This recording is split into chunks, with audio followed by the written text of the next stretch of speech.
ध्यायेत् शारदचन्द्र सुन्दरमुखम् ताम्रारविन्देक्षणम् भक्ताभीष्टवराभयप्रदकरम् कौपीनमात्रोज्ज्वलम्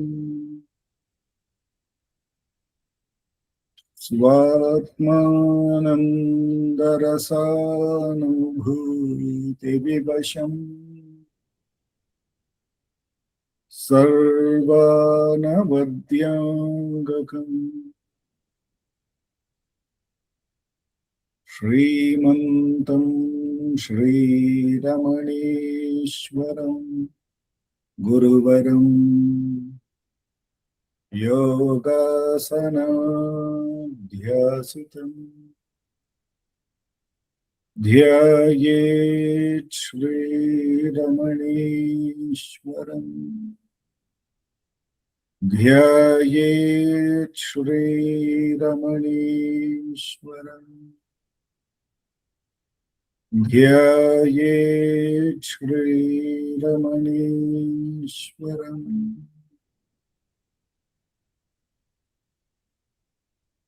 हृदयकुहरमध्ये केवलं ब्रह्ममात्रम् यहमहमिति साक्षात् आत्मरूपेण भाति हृदि विषमनसा स्वं चिन्वतामुच्चतव पवनचलनरोधा आत्मनिष्ठो भवत्वम्.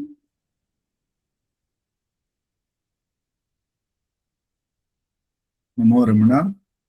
In this series of lectures that I have been blessed by Bhagavan to meditate upon in meditation and study circle, has been such a wonderful spiritual journey for me. As I read each of the Bhagavan's spiritual stories from this wonderful book called Spiritual Stories as told by Ramana Maharshi. This is a book published by Ramanashramam Tiruvannamalai, where they have collected all the stories narrated by Bhagavan. As Vaniji was beautifully explaining, most of these stories or conversations have happened in the evening hours when most of the devotees, having completed their assigned jobs in the ashram, would assemble around Bhagavan before going to sleep. After the dinner, they would assemble, and we know in Ramanashramam, 7:30, we have the dinner. And so there would be time for Bhagavan to narrate these wonderful spiritual stories. Not necessarily all these stories have been narrated at that time. Many of them have also been narrated in the context when a devotee put a question to Bhagavan, and Bhagavan felt it is appropriate to convey the answer through a story. So this book is a wonderful collection of that. And what I've been blessed through meditation and study circle is to read them, not only cherish them reading, but also to meditate on them. So Shravana, Manana, and connect it to the Nididhyasana, the practice part. So I am very thankful to Vaniji and Vasudevji for this, and all of you for this wonderful opportunity that you have been presenting it to me. Today, we are looking at 3 stories, though the order in the book is little different. I am going to use it connected to the topic, knowing is being the truth. A very important clarity in the sadhaka's life about truth itself. We are in an era where knowing seems to take a predominant seat. And many a times, because we are indriya driven, more driven outward through our indriyas, when we hear somebody speak spiritually, forget other subjects, we seem to think that, knowing these spiritual depths, adepts, and everything that the spirituality talks about is perhaps the experience of the truth. It is Bhagavan in the Ulladu Narpadu, in the Upadesha Saram, very beautifully says that knowing the truth is being the truth. So, just the intellectual knowledge of the truth, which we may read, and often nowadays, Nachu Swami, one of the Swami from the Ramana circle, very beautifully says, if knowing the truth is sufficient, then AI is already self-realized, because we can put any question to it on spirituality, not just on Bhagavan's teaching.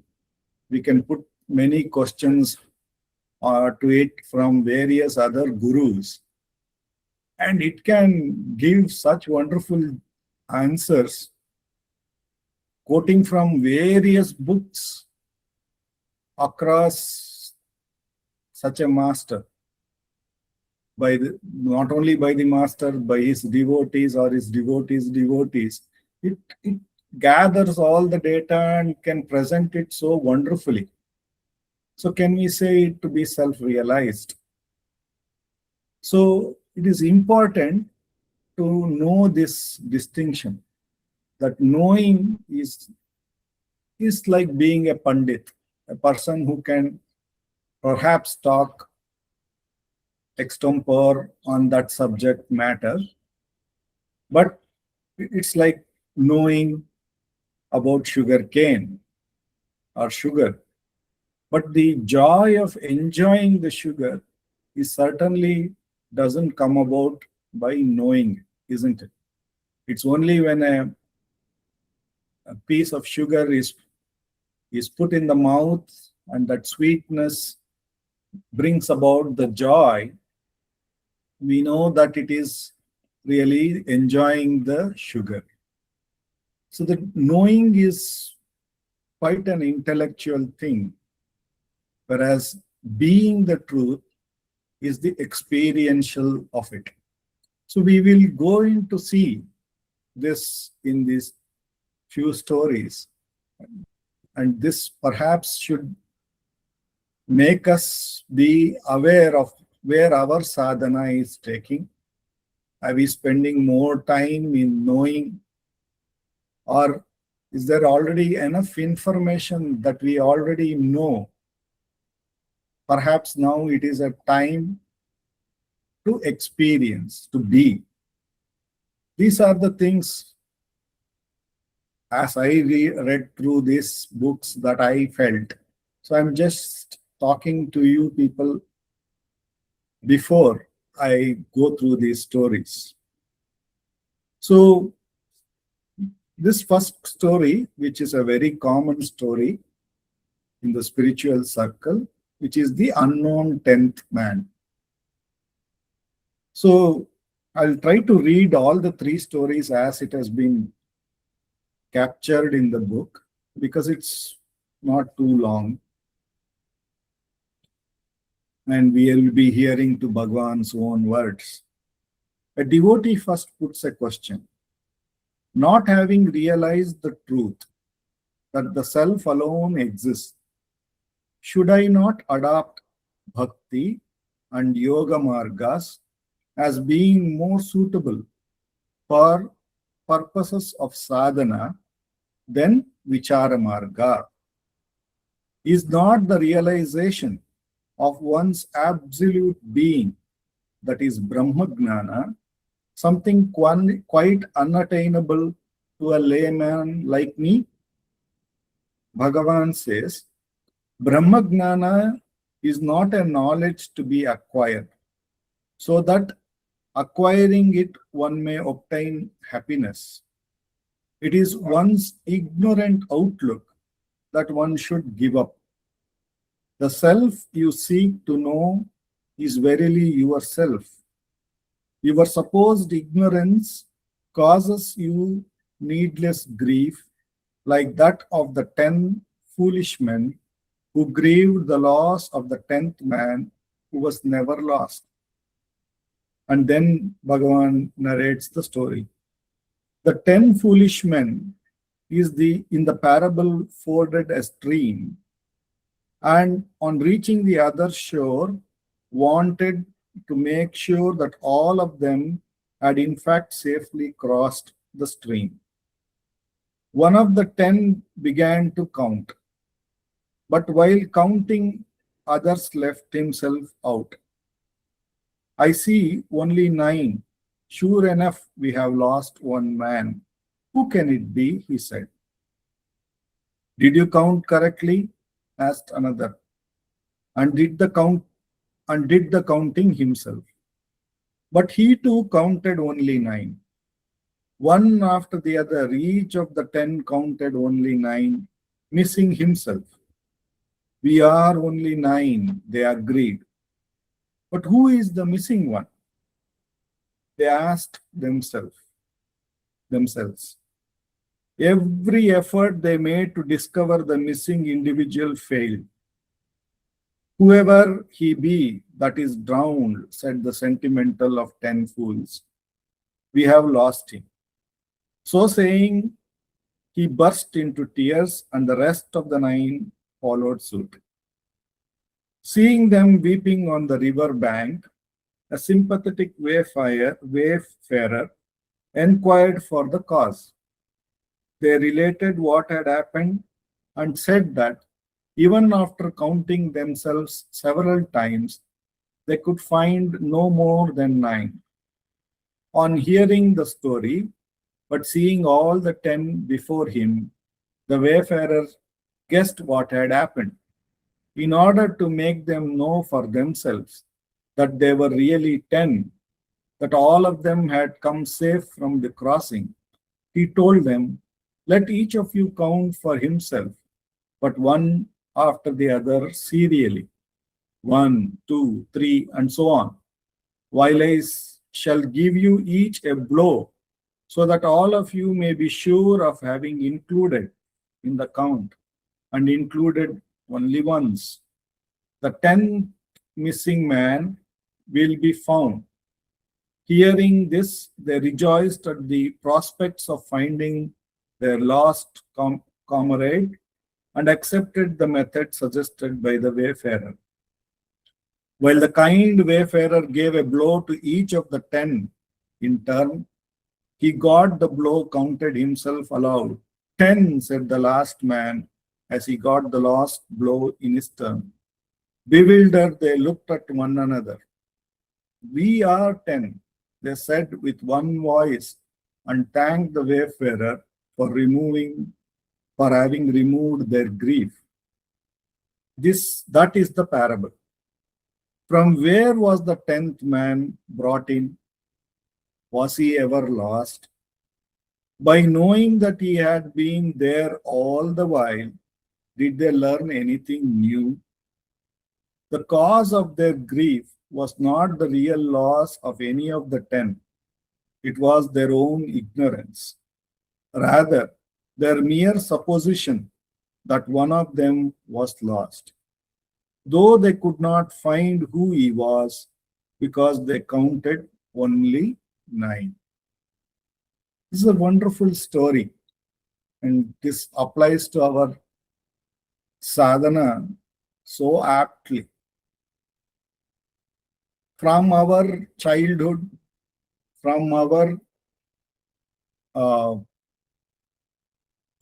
way of upbringing from the childhood, including the school days, we have been made to know things very objectively. Somebody has to point us and show where is your eyes, where is your nose, where is your ears, where is your head, and where are your hands. And started from there to this is A, this is how we write B, this is how we write C, and this is how we form sentence words, this is how the sentence make a meaning. All of it for us is objective understanding, which makes us get deluded, like these 10 people who are counting all except themselves. So they are counting whatever is appearing to them as objects as real and something which makes sense, but they are in that very process discounting themselves from the count. And this approach makes us figure out that we will never get the 10th man, or we have never understood where the 10th man went. In the case of spiritual sadhana, we can see the body, we can see the indriyas, we can see the mind, the thoughts, we can see the intellectual, we can understand things intellectually, we can perhaps even know the acts where we did something with very egoistically. We can see all the absence of all of this in deep sleep or in samadhi. We can see, perhaps we can objectively see all of it. But who is the seer? Who is the one who knows? Is something we never pay attention, or even when we try to see who is the seer, we want it to be something appearing as a separate thing that we can see and say, oh, this is the seer. This is how the seer looks. But to see that very seer, there should be another seer. So that cannot be a possibility. And therefore, we don't see this error at all in us. But we keep trying the same approach towards the truth. With what is that I know everything? And to know that, I try to see it also as another objective experience. And in the Upanishad, this is some, perhaps I have quoted this earlier, the Upanishad talks about it like the eye is trying to see the eye itself. The eye cannot see itself, but can it deny because it cannot see itself that it is non-existent? Obviously not. It is only through the eye I see everything else. Therefore, it exists, though I cannot see itself through the same eye, but its very presence, and by its act only I see everything, and therefore I can derive that eyes are very much there for me. I need not see my own eyes to say I have an eye. The very seeing emphasizes the presence of the eye for me. In a similar way, there is an inner eye, an inner awareness that is there continuously, whether there is objective experience of the world, everything, the physical world, or of the indriyas, or a subtle experience of the thoughts. I can see the thoughts. I'm aware of them. Or in complete absence of thoughts on the world and everything in the deep sleep, I'm aware of it. I can say in deep sleep, there was no body, no world, no thoughts. Nothing was there. And who was there? That awareness, which is my own nature, which exists and shines, reveals everything else, is very much present. And that I don't count. I don't count when I turn towards the truth. So the 10 foolish man story reveals this subtle mistake that we continue to do, that we don't take something which is so naturally the substratum or so naturally present in all experience, we take it for granted or we don't even attend to it. But we give so much of reality to the objective experience that is in front of us. Then, when this is the way we are, that's how each one of us are, then this question becomes very normal. A layman like me, how can I know the truth? Because a layman like me, what am I trying to know the truth as? Some objective experience, which I will gain by doing some bhakti, or I will gain by doing some yoga, because it's very objectively possible for me to do. Nothing wrong with it. And that is, Bhagavan is neither downplaying it that it will not take us to the truth. But what is the real reason we are not able to recognize the truth? Because if we are talking about something being truth, it has to be present all the time. It has to be present in all the experiences that we are going through. It cannot be added or it may not come to be present when something happens, some meditation happens, then I know the truth. That cannot be the reality of truth. If something is true, it should be true all the time. Otherwise, it cannot be said to be truth. So it has to be so natural, so natural, not only to me, but to all the things I see. Whether I see a plant, I see an animal, I see a tree, it should be naturally available to that, because the truth has to be common to everyone, everything, even to the stones, even to the wooden floor on which I'm sitting, or on the chair that I am sitting. So it has to be common. And what is that commonality? And our Upanishads talk that it is Sat Chit. It is existence and it is awareness. In fact, my own existence and my own awareness, I can't find existence. I should not be trying to look for existence and awareness in the wood, in the tree, though I can see visibly those things. For example, when I touch an ant, it is aware that something touched it. It knows its existence. It tries to divert itself from the danger, which doesn't know what kind of things has touched it. So it becomes conscious of the new change and it tries to take a position. Right? Then I can see it has existence. Then I can see that it has awareness. Same is with a tree or a plant. If I put it inside a house and there is a sunlight coming in one direction, we have seen these experiments, it tries to move towards the sunlight. That means it's aware. So there is this existence and awareness which is common to all. And Bhagavan says the best place to experience is not in outside, but in one's own existence and in one's own awareness. And the reason we are not experiencing that is because of our ignorant outlook that everything has to be objective only. For us, all objective experience is real. A non-objective experience, like in the deep sleep, for us is just like though in that deep sleep, we don't have any of this sadhana, any of this siddhis, any of this thing to prove to anybody, but that we don't consider ourselves is as important.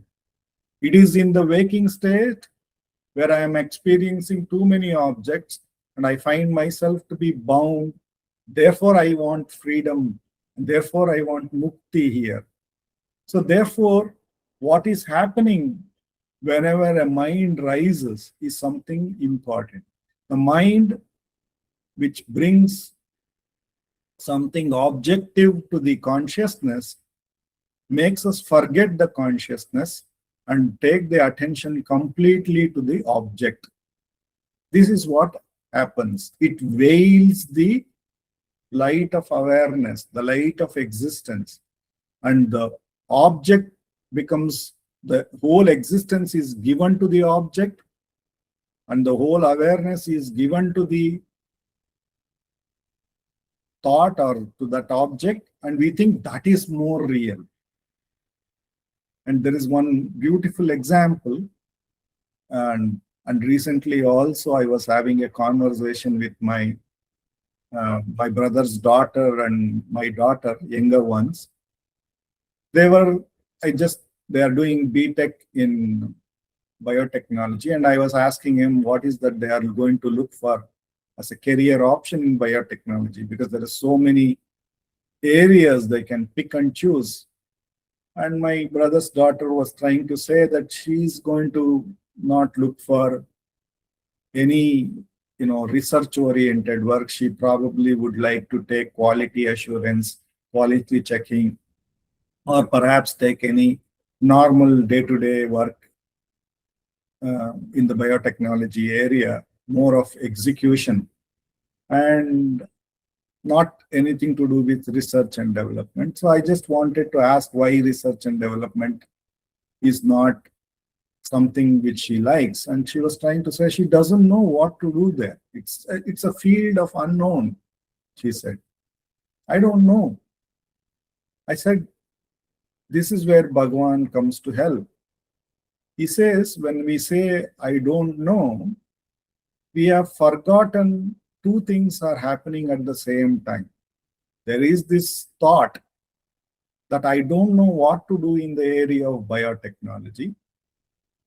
I don't know. I am having absolutely no clarity. There is no thought coming and telling me I should do in the area of A or B, in the area of plant, or in the area of plant biotechnology, or animal area genetics, or something like that, right? It is not giving me any, there's no thought appearing to me in that vast field of biotechnology. So the thought is, I don't know. But the experience is, I know that thought, I don't know. The actual experience is, I am aware of this thought which is saying, I don't know.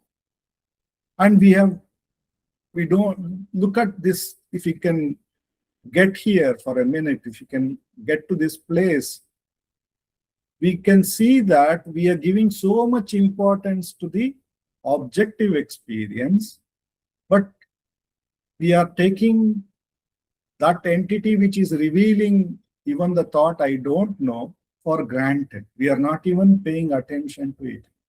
In fact, if we start paying attention to it, we recognize that we always know. There is never a time where we can say we don't know. Our Swarupa is that of knowledge, pure knowledge. I may not have knowledge of a computer, I may not have a knowledge of biotechnology, but if I put my attention, because my real nature is of knowing, I can know everything. That is what Bhagavan gave to us.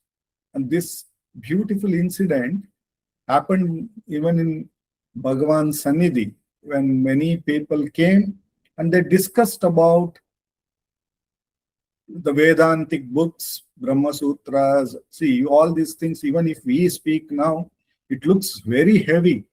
I don't know, I have not read Brahma Sutra. So all of this looks very heavy on us. We don't know what is written in them. I might have not read, but I know that I don't know.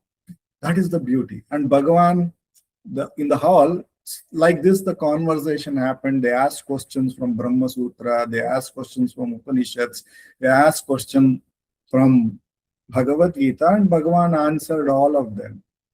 And this one poor devotee who was sitting at the back, his name is called Hal Natesh Iyer.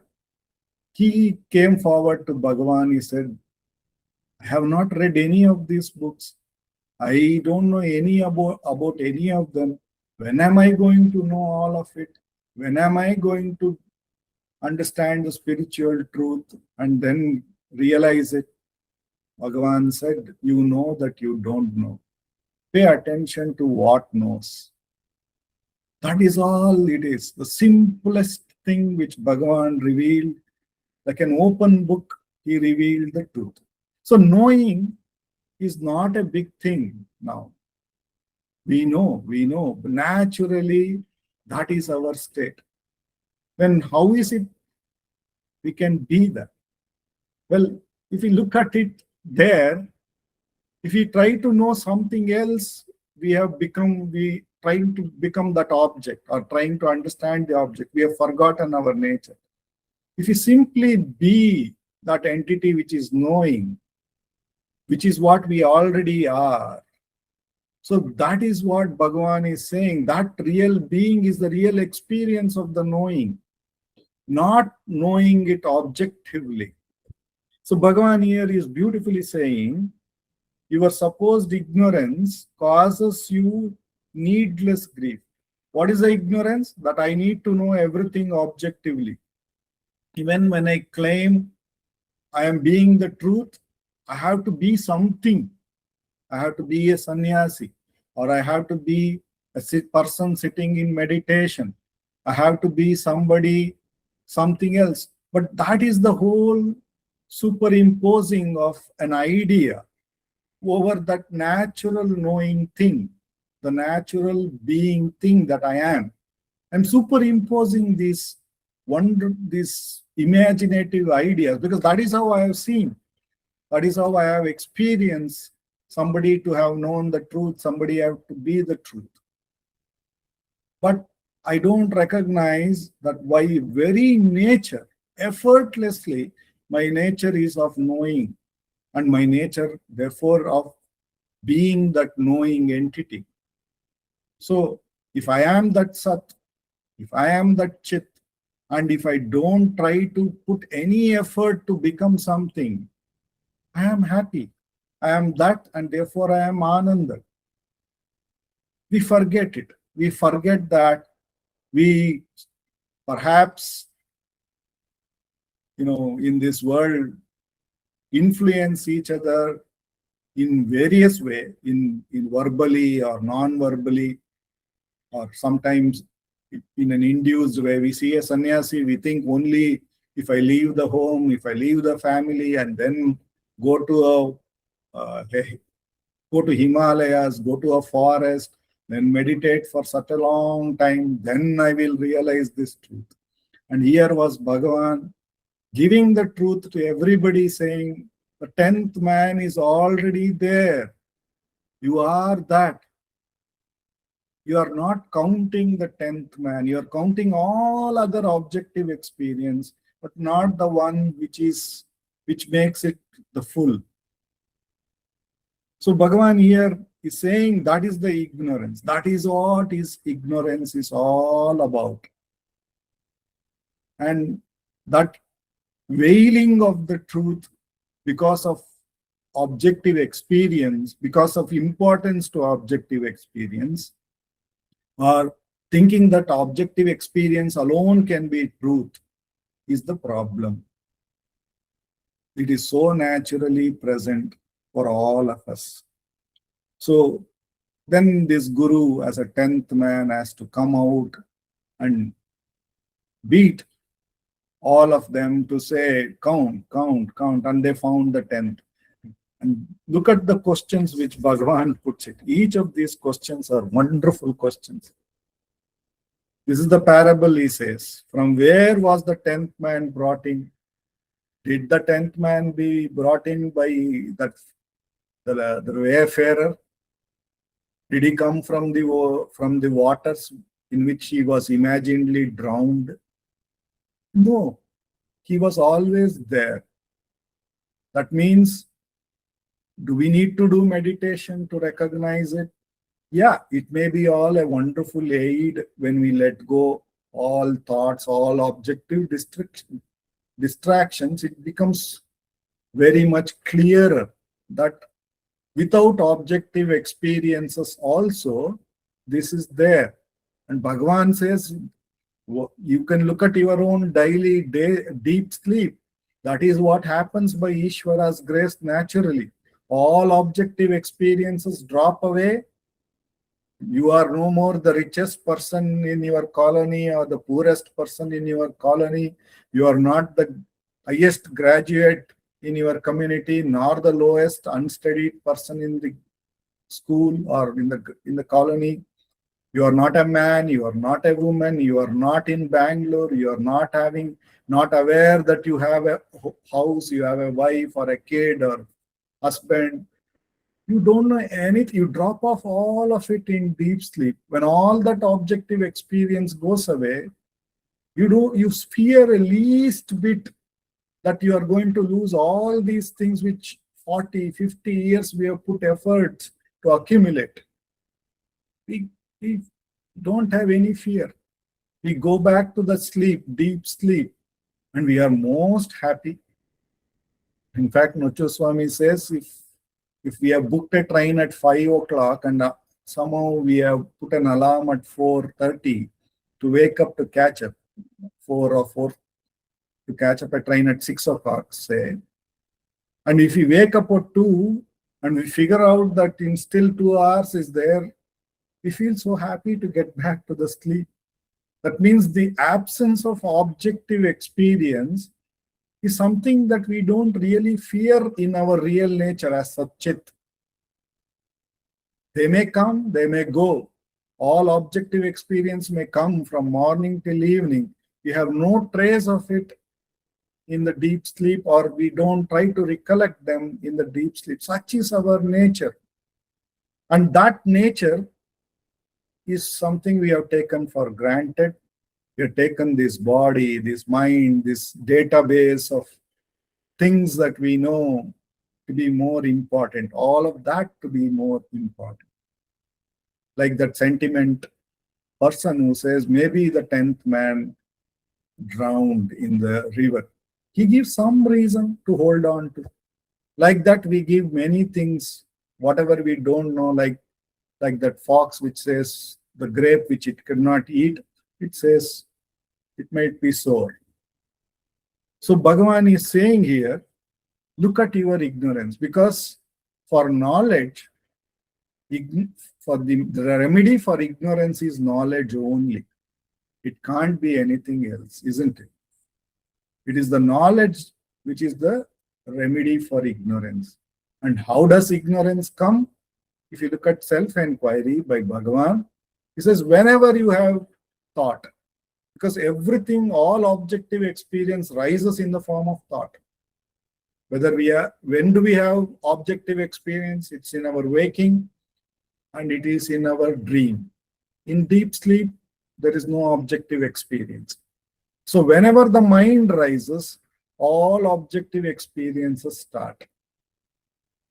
And whenever objective experiences are there, then only we experience joy, sorrow, all mixed emotions, everything start with it.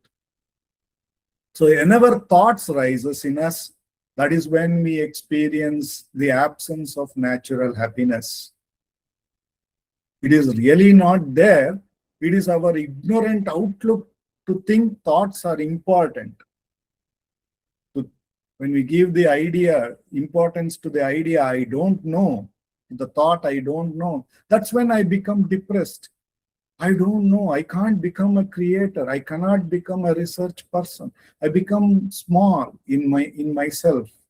Though my experience is that I know, that I don't know. So Bhagavan is bringing again and again our attention by asking, every time a thought rises, he says, ask, to whom is this? Who am I? So see the ignorant going towards the thought, and by inquiring, to whom is this? Who am I? Drop the thought, come back to the knower. Come back to that experience of yourself. Again and again, you practice this, he says. Then more and more, we steadily start to abide, be the truth. Be that, recognize that we are naturally that. We become aware of it more and more when we practice, says Bhagavan. So we become less, we recognize we don't depend on thoughts at all. Thoughts are not required. They may come, they may go. That doesn't really disturb my natural state. So that is the real being of the truth. So this is what Bhagavan is beautifully describing in this wonderful story. We'll quickly look at the other two stories as well. First story is called total abidance. So from practice, Shravana Manana, Nididhyasana, the abidance is what Bhagavan is taking. Being the truth is what Bhagavan is talking about. A devotee asked, how does the repetition of the name of God help realization? Sri Bhagavan replied, the original name is always going on spontaneously without any effort on the part of the individual. That name is Aham, I. But when it becomes manifest, it manifests as Ahankara, the ego. The oral repetition of the name leads to a mental repetition, which finally resolves itself into the eternal vibration. The mind or the mouth cannot act without the self. Thereupon, Sri Bhagavan told the following story. Tukaram, the great Maharashtra saint, used to remain in samadhi in the day and sing and dance at night with large crowds of people. He always used to utter the name of Sri Rama. Once he was answering the call of nature and also saying Ram, Ram. An Orthodox priest was shocked at the uttering of the holy name by the saint when his body was not clean. Hence, he reprimanded him and ordered him to be silent. Tukaram said, all right, and remained mute. But at once there arose the name of Rama from every pore of Tukaram, and the priest was horrified by the din. He then prayed to Tukaram, restrictions are only for the common people and not for saints like you. Excuse me.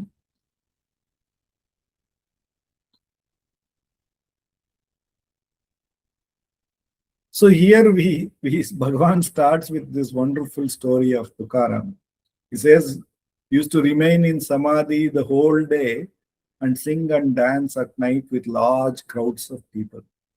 And we hear Krishna say that the Gnani sleeps when everybody is awake and is awake when everybody is sleeping. So we see that here. I mean, a natural thing that we see here. What does Big Krishna say that a Gnani would be sleeping when everybody is awake? That means where everybody is objectively awake. Everybody is giving objective importance. The Gnani says that they come and they go, they come and they go, like in the dream. In the dream, I may feel fear, I may feel joy, but it's all momentary. And when I wake up, I know that was not there. In a similar way, the waking state is a longer dream. But when I wake up to my reality of being that pure being consciousness, I know nothing ever happened. None of this experience of the waking has touched me, made me become less grieved or more grieved, or made me more conscious or less conscious, or made me or given me more existence or less existence. I have been the unchanging truth. Therefore, when all the people are awake to the objective experience, the Gnani would be sleeping to it, says Krishna. That means not literally sleeping. He would not be giving any importance to it because he knows that it all comes and goes. It's all the part of the big thing that is happening, which is all unreal and untouched to one's own self. So I just thought I can relate this Tukaram's experience to Krishna's teaching here and to bring it back to the way being the truth works. Being the truth means being that real, pure existence, that natural truth, and not be affected by whatever is happening. It all happens, it goes away. Even if you look at it seriously too, all objective experience, if it starts with joy, it'll end with a sad thing. Or if it starts with something sad, it'll end with joy. It may be momentarily, it may, the duration of that joy or the duration of that sadness may vary. Like if I like eating masala dosa, it starts very wonderfully. If I am hungry, I have been in Vidyarthi Bhavan and I have been offered a masala dosa. It starts joyfully. I am hungry and I like the masala dosa, especially the Vidyarthi Bhavan masala dosa. And here it is. I am going to enjoy it. It starts with the joy. But as I eat, and I come to the close of the masala dosa, as it becomes Dileep when I eat it, obviously I feel the absence of that joy. So all things in objectives goes with this happiness and ends in sadness, or starts with sadness, but eventually will go away, we become happy that it is gone. Either which way, if we see all objective experience, this is all that we are experiencing at all time. So here Tukaram is meditating in the daytime, sleeping to all objective experience, and in the night he is singing and dancing with a crowd and chanting the Ramanama, and he is going on with that. And then one day he is passing, he is attending his nature's call, and an orthodox person reprimands him to be chanting Ramanama even during the nature's call.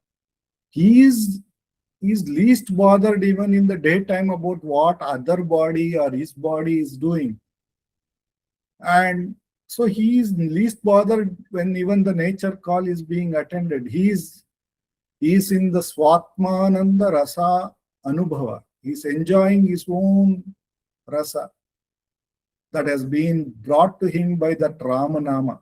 That Ramanama is keeping him abiding in that one truth, attending to that one truth. So he's happy in that. But people, being people who look for objective experiences, think that that body is, Tukaram is another individual body like him. So he says, how can you chant the divine name doing it? And he stops. But because Tukaram is always abiding in the truth, Bhagavan goes on to say that every pore of him is nothing but the truth. If I am the pure existence awareness, even this hand it exists and I am aware of it. So everything is nothing but that existence awareness. Only when I become a body, I see somebody else as a body. Only when I become a mental being, I see somebody else as a mental being. I look at him also as a man with these set of right good ideas or bad ideas. But once I become the Satchit Ananda, I see everything as Satchit Ananda.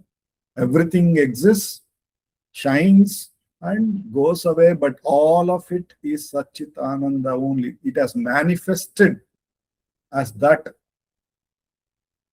whole, that same truth has become everything. The sum total of everything is nothing but the manifestation of that. Like in the dream, all that I am seeing in the dream is only me. Nobody else created my dream world. I only created it. Nobody else created those dream beings. It is my own uncle or aunt that I see in that dream. It is me only having the conversation. It is the aunt's conversation is my conversation. It's my own words coming in that form. So I recognize that it is all nothing but me. When it manifests, it is me only who has manifested as everything. And when I wake up from the dream, I see all of them go away, disappear. They all appeared in out of me, and they all disappeared into me. So that's how we see it. So the Gnani sees it like that, says Bhagavan here. So he says the mind and the mouth cannot act without the self. It is the light of the self. Even in the dream, when I am seeing the reality or something as real, that existence, that awareness is all coming from me. Though it may look very real at that time, it is all from me. So none of them can act without the self, says Bhagavan. So that's how total abidance goes about, says Bhagavan. And then the final story is called Quiet Piety. There was a king with a devoted queen. She was a devotee of Sri Rama and yearned that her husband should similarly be a devotee. One night she found that the king mumbled something in sleep. She kept her ears close to his lips and heard the word Rama repeated continuously as in japa. She was delighted, and the next day ordered the minister to hold a feast. The king, having partaken of the feast, asked his wife for an explanation. She related the whole occurrence and said that the feast was in gratitude to the good for the fulfillment of a long cherished wish. The king was, however, annoyed that his devotion should have been not found out. Some say that having thus betrayed God, he considered himself unworthy of God and so committed suicide. It means that one should not openly displace one's piety. We may take it that the king told the queen not to make a fuss over his piety, and they then lived happily together. So Bhagavan is either saying, finally, how should the abidance in the self go about? It is not then to go and wake up somebody also to say, come, this truth is so simple. No, it is, Bhagavan says, if you saw many people in the dream who are all in the same trouble as you were, let us say being beaten by the police, and you wake up because of the harsh beating. Now, do you go and wake up all those 10 people who are also getting beaten? You recognize that it was all nothing but a dream. So Bhagavan says, once you wake up to your nature, that is enough. You need not have to wake up all the other people. So, like the queen who was expecting that Ramanama to be done by somebody else and all, Bhagavan is saying, your own self-abidance is more than enough. And Bhagavan calls, when we abide in our nature, that all the actions, because even now it is happening automatically, it will be more clearer that it is all nothing but an automatic divine action. It's all divinity that is functioning. The ego, best, it was only either putting brakes to that automatic divine action by mental data, or it was claiming when something happened to be done by it. But in reality, the truth alone was running everything. So Bhagavan says here that in the story of here, we need not go and try to reveal to everybody that, I know what self-abidance is, or I am self-abiding.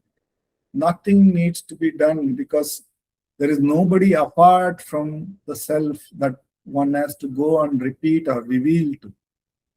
But in the Leela of the God, in the Leela of the world play, if it is a role given to this body to reveal something about it, it could be revealed, and revealed by surrendering to that truth like Rama, which made us know that, or to that name called Bhagavan, to whom which made us recognize this truth by its grace.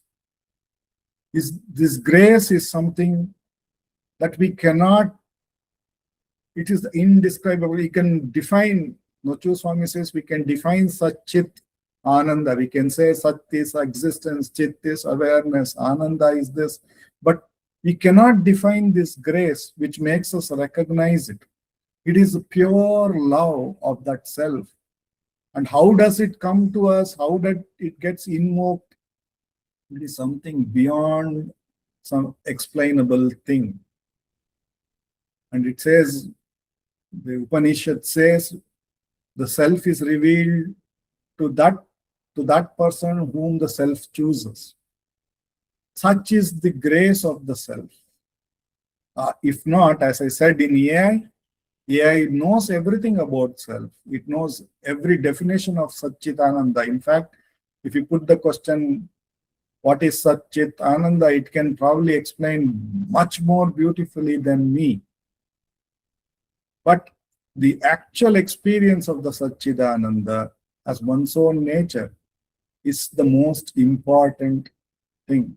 So the knowing is not, it's important, it's a good aid to know what I should do, what I should be. Therefore, this satsanga, what are we doing? We are trying to know, and we are probably trying to be by relating it to ourselves. We are trying to see, I am the awareness, I am existence, I can get back to it. But the more and more I abide in my own self is what Bhagavan is trying to say. So knowing is a wonderful aid. Bhagavan says, by knowing, the mind knows where to go. At least it knows now I should not go objectively. It recognizes. So knowing makes the mind become clearer. But it is the being, the experience of that, the most important thing. So if we have known enough through reading books and everything, I think it is about time where Bhagavan is saying the being is the most important thing. And in that being, the natural divine activity happens automatically, says Bhagavan. I offer this talk to the lotus feet of Bhagavan. Om Namo Bhagavate Sri Ramana.